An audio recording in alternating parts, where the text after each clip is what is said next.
Let me ask you something. Have you ever stood at the edge of a big change and felt paralyzed not by the size of the step forward, but by the weight of leaving behind what's familiar? Starting a new life isn't just about the logistics of change, it's about summoning the courage to let go, lean into uncertainty, and trust that what lies ahead is worth the risk. Starting a new life requires a choice, a deliberate decision to leave behind what feels safe and familiar in pursuit of something unknown. This choice isn't easy. It's tempting to stay where we are, even when we know we've outgrown our current situation. Why? Because comfort is predictable. Comfort tells us we're in control. It whispers, stay here, you know this, but here's the truth: growth never happens in the realm of comfort. It happens in the arena of courage. Courage isn't the absence of fear, it's the willingness to move forward in spite of it. That's an important distinction. Many people believe they must first feel brave before they take action, but the reality is that courage is born in action. It's the moment you take the first step without knowing how the second will unfold. It's the leap into the unknown without a guaranteed landing. Courage and comfort cannot coexist, and if we're honest with ourselves, we know which one leads to transformation. So why is it so hard to choose courage? Because comfort feels safe. It's human nature to crave security. We're wired to avoid risk and pain, so we cling to routines, habits, and environments even when they no longer serve us. It's why someone might stay in a job that drains them, a relationship that's unfulfilling, or a lifestyle that feels hollow. Comfort becomes a cocoon, insulating us from the discomfort of change. But here's the paradox: the longer we stay in comfort zones that don't align with our values, dreams, or potential, the more uncomfortable they become. Courage, on the other hand, is terrifying.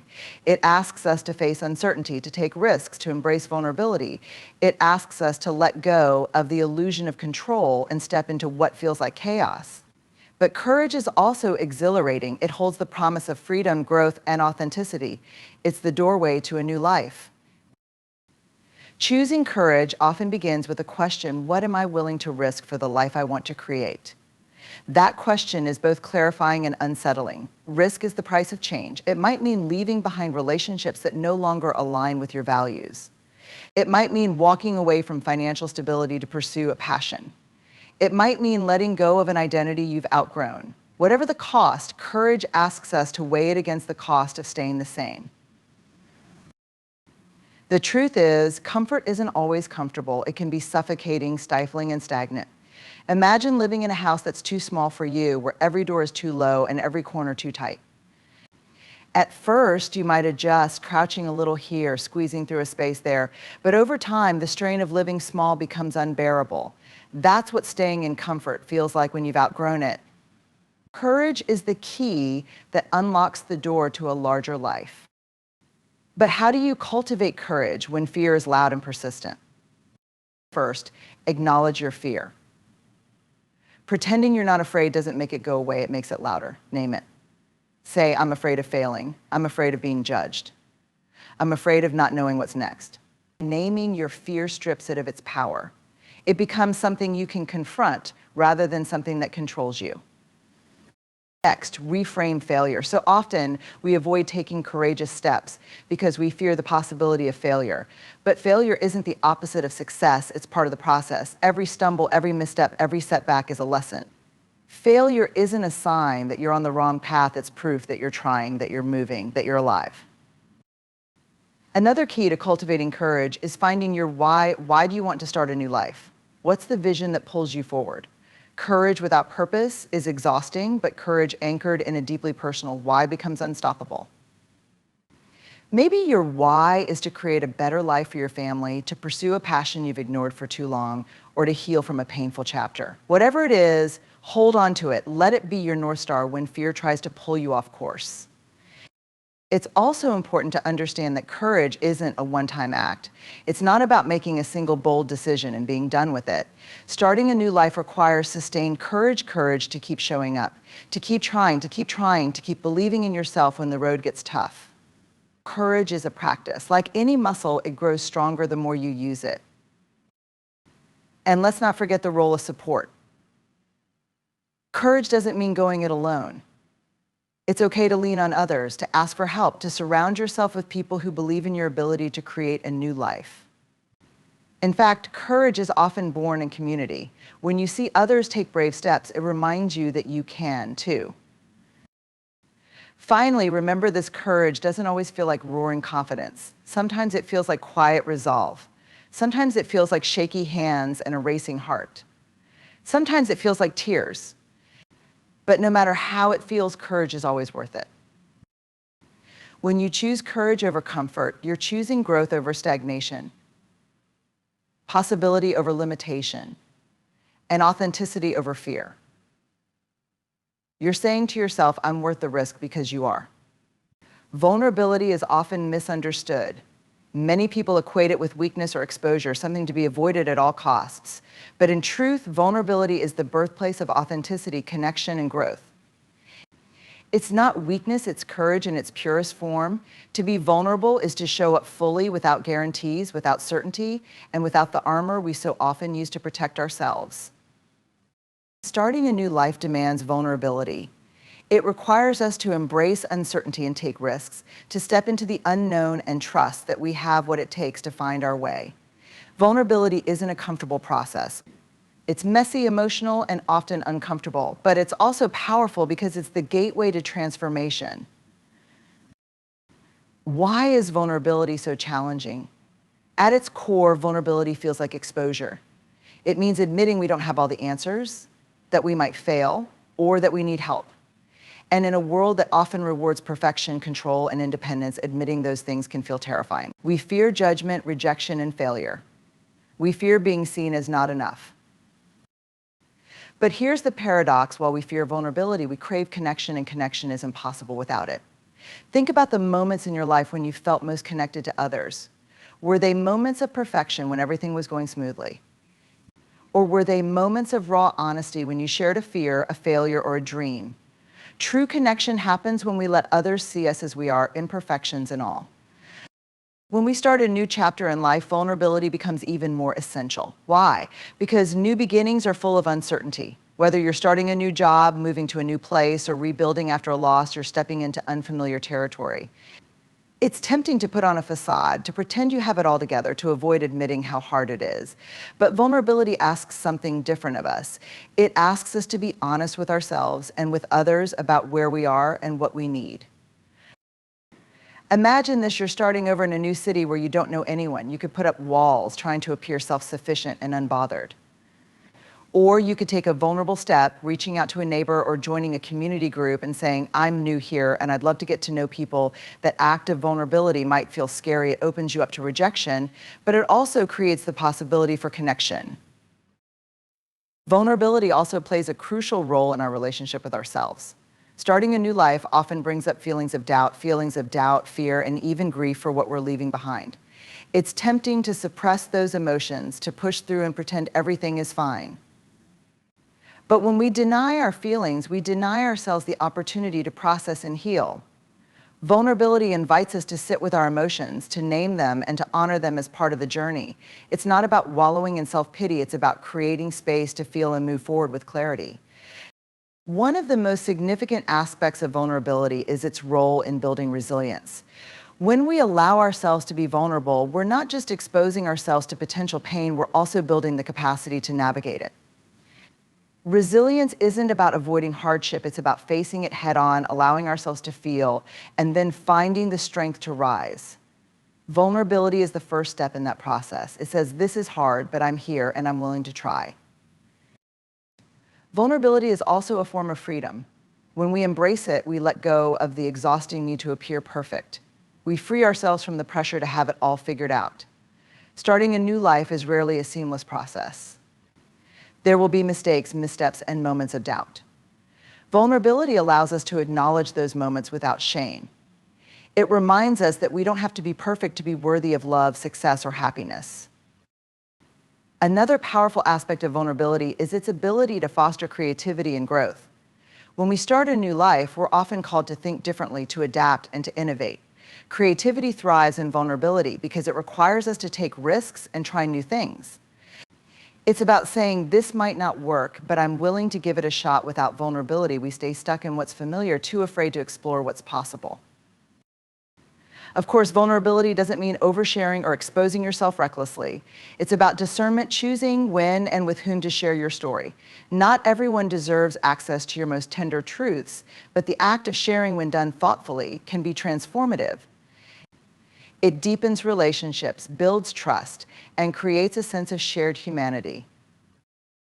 Let's not overlook the bravery it takes to be vulnerable in a world that often values toughness over tenderness.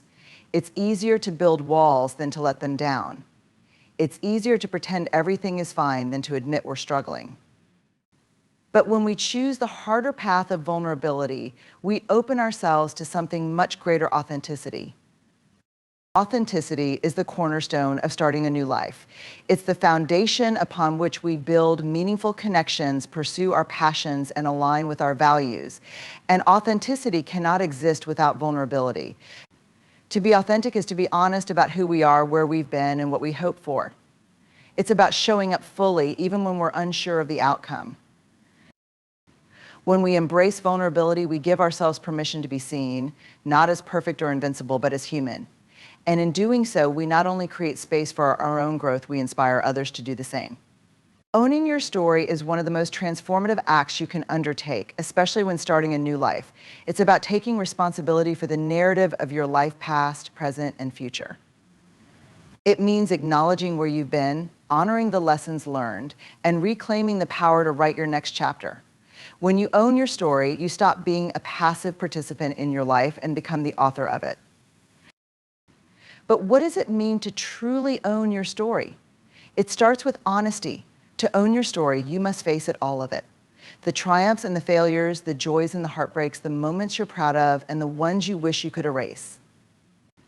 It's tempting to cherry pick the parts of our stories that make us look good, to sweep the rest under the rug. But hiding from the truth doesn't erase it, it magnifies its power over us. When we ignore or deny parts of our story, they shape our lives in ways we don't fully understand. Owning your story requires you to look at it with open eyes and an open heart.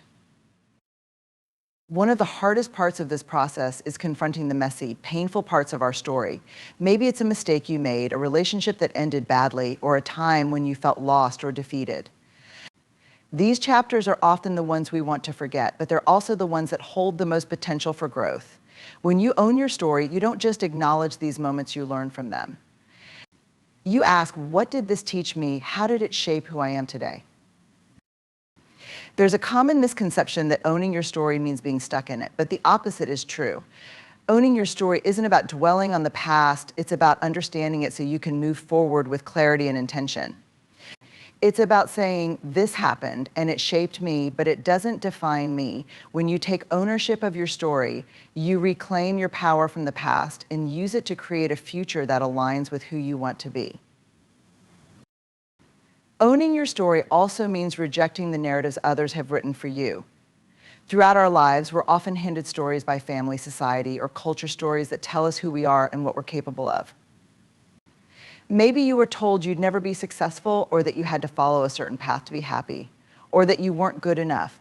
These external narratives can feel heavy, even suffocating, but they're not your truth.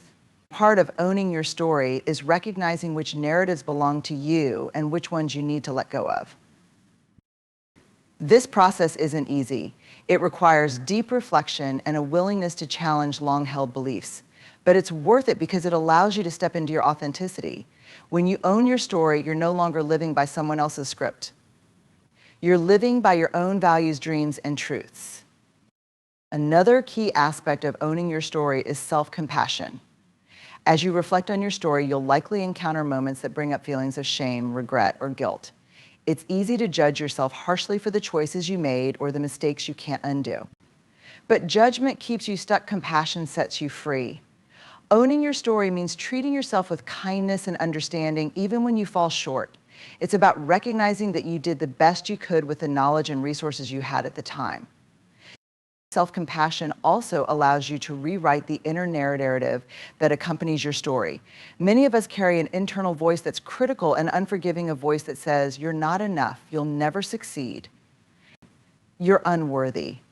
Owning your story gives you the chance to challenge that voice. It gives you the power to say, I am enough, I am capable, I am worthy of love and belonging. Once you've taken ownership of your story, you can begin to share it. This doesn't mean airing your life's details to everyone you meet. It means choosing the right moments and the right people to share your truth with. Sharing your story is an act of vulnerability, but it's also an act of connection. When you share your story, you invite others to see you for who you truly are. You also give them permission to own and share their own stories. Sharing your story is especially powerful when starting a new life. It allows you to connect with others in meaningful ways, to build relationships based on authenticity and trust. It also helps you make sense of your journey. Sometimes it's in the telling of your story that you discover its deeper meaning. But owning your story isn't just about the past, it's also about the present and the future. When you take responsibility for your story, you take responsibility for the choices you make moving forward. You become intentional about the life you're creating. You ask yourself, what kind of story do I want to live? What values do I want to uphold? What legacy do I want to leave? Owning your story is a lifelong process. As you grow and change, your story will evolve. There will be new chapters to write, new lessons to learn, and new challenges to overcome. But the act of owning your story remains constant. It's the foundation upon which you build a life of authenticity, resilience, and purpose. Perfection is a seductive but unattainable goal. We often chase it, believing that if we can just get everything right, our careers, relationships, appearance, or choices will finally feel worthy, loved, or secure. But perfection is a myth, a mirage that keeps us stuck in cycles of self-doubt and exhaustion. Embracing imperfection, on the other hand, is a radical act of self-compassion and freedom. It allows us to step into our lives as they are and as we are without waiting for some unattainable ideal to materialize. When starting a new life, the pressure to be perfect can feel especially intense. You may tell yourself, I need to make all the right decisions this time. I can't afford to fail. Everyone is watching. These thoughts are natural, but they're also paralyzing. The truth is, starting over is messy. It's full of trial and error, moments of doubt, and unexpected detours. Embracing imperfection doesn't mean you don't strive to do your best. It means letting go of the unrealistic expectation that everything must be flawless for it to be meaningful or worthwhile. One of the biggest barriers to embracing imperfection is fear of failure, fear of judgment, and fear of not measuring up. We live in a world that often celebrates achievement and success while hiding the struggles and missteps that led there. Social media amplifies this, giving us curated glimpses of other people's lives that make our own imperfections feel glaring in comparison. But here's the truth, no one tells you every person you admire has faced setbacks, made mistakes, and felt uncertain. Their success didn't come from perfection, it came from perseverance and the willingness to embrace the learning process. Embracing imperfection is not about settling or lowering your standards. It's about recognizing that growth and progress come from showing up authentically, even when you're not at your best. It's about giving yourself permission to try, stumble, and try again without attaching your worth to the outcome. Imperfection is where life happens. It's where we learn, connect, and grow. Letting go of perfection also means challenging the inner critic that tells you you're not enough. That voice might say, you'll never succeed unless you get everything right, or you can't let anyone see you struggle. The inner critic thrives on shame, convincing us that our worth is tied to our achievements or how others perceive us. But when we embrace imperfection, we take away the critic's power. We remind ourselves that we're worthy just as we are, not because of what we've accomplished or how flawlessly we've performed. One of the most liberating aspects of embracing imperfection is the way it deepens our connections with others. Think about the relationships in your life that feel the most meaningful. Are they built on a facade of perfection, or are they rooted in authenticity and vulnerability?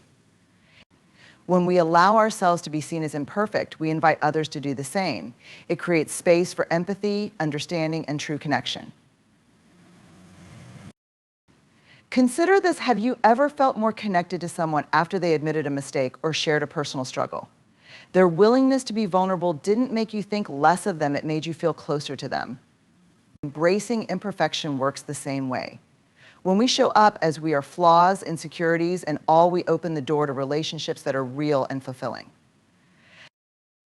Another benefit of embracing imperfection is the freedom it brings to pursue your goals without the burden of perfectionism. Perfectionism often keeps us stuck in inaction. We hesitate to start something new because we're afraid we won't do it perfectly. But the only way to grow or achieve anything meaningful is to take imperfect action. Every expert, artist, or innovator started as a beginner. They didn't wait until they were perfect to begin, they began and embraced the imperfections along the way. Embracing imperfection also teaches us resilience. When we let go of the need to be perfect, we become more willing to take risks and face challenges. We understand that setbacks and mistakes are not failures, they're stepping stones. Each misstep provides valuable lessons and opportunities for growth. Over time, this mindset builds confidence and adaptability, helping us navigate life's uncertainties with greater ease. For many, the journey to embracing imperfection begins with self-compassion. Self-compassion means treating yourself with the same kindness and understanding you'd offer a friend. When you stumble or fall short, instead of berating yourself, you acknowledge your humanity. You remind yourself that everyone makes mistakes and that imperfections are a natural part of life. This shift in perspective can be profoundly healing. To embrace imperfection fully, it's important to reframe how you define success. Success isn't about achieving a flawless outcome, it's about showing up, staying committed, and learning along the way. It's about celebrating progress, no matter how small, and recognizing the courage it takes to try. When you redefine success in this way, you free yourself from the impossible standard of perfection and open yourself to a life of purpose and fulfillment. Lastly, embracing imperfection allows you to find joy in the present moment. When we're consumed by the pursuit of perfection, we're often so focused on what's missing or what needs to be fixed that we overlook the beauty of what already is. Imperfection invites us to slow down to appreciate the messy, beautiful, and sometimes chaotic process of life as it unfolds. Life isn't meant to be perfect, it's meant to be real. And when you embrace imperfection, you give yourself permission to live fully, authentically, and wholeheartedly. In the journey of life, especially when starting anew, it's easy to lose your way. Change can feel overwhelming, disorienting, and isolating. In those moments, connection becomes your compass, a guiding force that helps you find direction, meaning, and purpose. Connection grounds you, reminding you of who you are and what truly matters. Connection is about more than simply being around others. It's about being with others in a way that feels authentic and meaningful. It's about cultivating relationships that reflect your values, encourage your growth, and honor your vulnerabilities. In times of uncertainty, these connections act as anchors, providing stability and support as you navigate uncharted waters. But why is connection so vital, especially when embarking on a new life chapter? First, connection reminds us that we're not alone. One of the most common emotions people feel during transitions is loneliness. Whether you're moving to a new place, leaving behind a job, or letting go of a past identity, the process of starting over can create a profound sense of isolation. It's easy to feel like you're the only one struggling or the only one facing uncertainty, but connection reminds us that we're part of something bigger. It's in relationships, whether with family, friends, colleagues, or even strangers, that we find reassurance and strength. Connection also fosters a sense of belonging.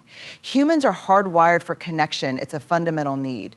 Belonging isn't about fitting in or molding yourself to be accepted. It's about being seen, valued, and appreciated for who you truly are.